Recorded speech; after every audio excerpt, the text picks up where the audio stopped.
Welcome. Sci-fi Express Lane, Jeff Carroll, writer, comic book dude, filmmaker, independent filmmaker.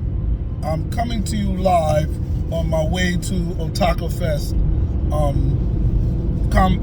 anime convention, right, in Miami. And first, I will say this is the Sci-fi Express Lane, so please check me out, like, subscribe, share, and after the video, share your comments, make some comments. Today I want to talk about demand and pricing and supply, all these economic things that impact how much we charge for comics, how much we charge for illustration and our services, all those things. Yesterday was an interesting day at the convention. Of course, it was Friday, and people coming from work, from school, and the flow was slow, but it got to a real good build-up, and I think they broke records yesterday in attendance. But what really impacted, what really allowed to happen was there was a lot of artists' communication with each other, and a comic book store of mine asked me, what I paid for my comics. And, I always got people, sometimes people try to prove their worth by, one-upping you or, saying, I helped him do this, so people always do that, right? And they say, I got a better company than the one you're using to print your company, your comics. And I'm like, all right, cool, it is what it is. You know what I'm saying? That's how I found my company. It was better than the other company that I was using. So it's open for that. But sometimes it's the way people say things, that really catch you out there. And then they ask, how much you sell your comics for.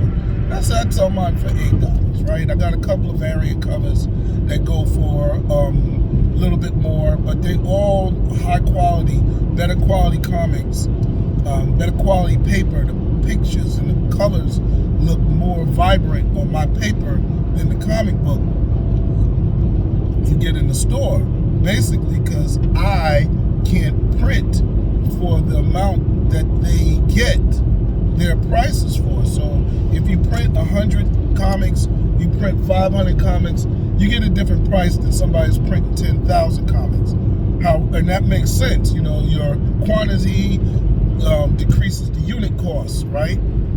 However, 10,000 comics is a garage full storage room thing, is a hell of a commitment, and it's a lot of pressure on an individual to sell that many of their comics, at a time. If you're going to a convention, I don't care whether it's free. I've seen people have trouble giving out free comics at conventions. So unless it's popping and people's really, loving it and you found the right connection, it's hard to sell over 100 comics at a convention. I know people do it, and I know there's places in New York and Comic-Con, but those are very rare events. You can count those conventions where a lot of people sell 100 comics or more. Now, there are companies that got comics that sell 100 comics kind of everywhere they go, and shout outs to them, But for the most part, we're all under $500 per copy, right? I mean, per title. And that gives us a high quality. So it's about 50 cents per printing. Even if it's $1, it's really not much in the difference of printing costs, right? So for me, I just make the quality higher, and that way it justifies the print, the price, so that way people get it. So that's me, right? That's how I determine if one of my comics is selling more than another one. I don't try to raise the price of it. No, I don't do that. I have variant covers that are exclusive. They're not abundantly available, and I charge more for them. So that's a variant cover. And they were part of Kickstarter projects, which were already more on the Kickstarter. However, and it's still high quality. Same story, same interior pages, but it's a little higher on the cover. Actually even cost more to design. So the illustrator was a special illustrator, and I got a special cover. So that's why they do variant covers. And that makes sense. However, now when you're looking at illustrators, we're all on the same. Writers, illustrators, colorists, letterers, inkers, we all get paid or charge page rates, okay? Now, you can ask a writer, right, to give you a rate for the whole, what do you call it? For their whole book, or you could try to go page by page. People really don't go page by page with writers. Colorists, inkers, yeah, because many times you might just need one page colored or one page inked, or 2 or 3 pages lettered. But it's really rare that somebody say, I need you to write a 1-page for me. Usually it's write the whole story. It's a 10-page story. It's a 5-page story. It is what it is. So we all get paid page rate. Everybody is an artist on that. There's an art to doing lettering. There's an art to coloring. There's an art to drawing out the initial pages. There's an art to inking. All of that is art. People can do it better than other people. Meaning, hey, what determines better in art? Really? Sure. What terms better? Well, what determines better is how people feel about it. Art is subjective. I'm in the land of Art Basel down here in Miami, and you will see some of the most uniquely appealing art projects become the most highest valued. All right? What's the dude that did the pop art in New York? Can't remember his name. The one that died. His art looked really simple, but to be honest, it was very expensive because people thought highly of it. So when I asked illustrators, right, I had a couple conversations with illustrators while we were having our free time, and they were like, yeah, I'll charge this, I charge that. And I'm like, dude, is your art that in demand? Is your art at that price point? How do you determine your price?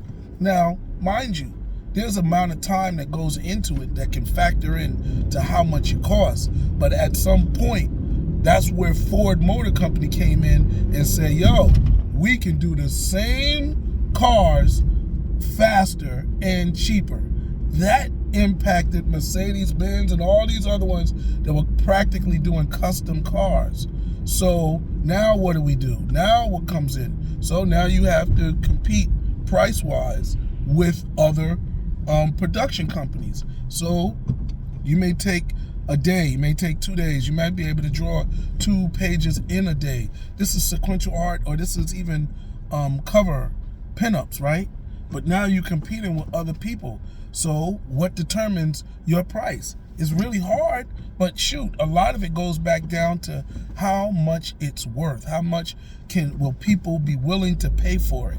You understand what I'm saying? So you might have somebody that says, oh, it takes me, I've seen artists say, I charge $10 an hour. That doesn't tell anybody anything, because not too many people know how much hours it takes you to draw a particular page. So like mechanics, when they say, oh, it's, we $13 an hour, there's a scale of mechanic companies that talk about how much each job, how many hours it takes to do each job. So again, there comes into a conversation where you have to talk about what your page rate is, and page rates are different. They vary based on how much of demand they are. So it's like I asked one dude, I was like, how much are you charging? And he was like, I charge XYZ.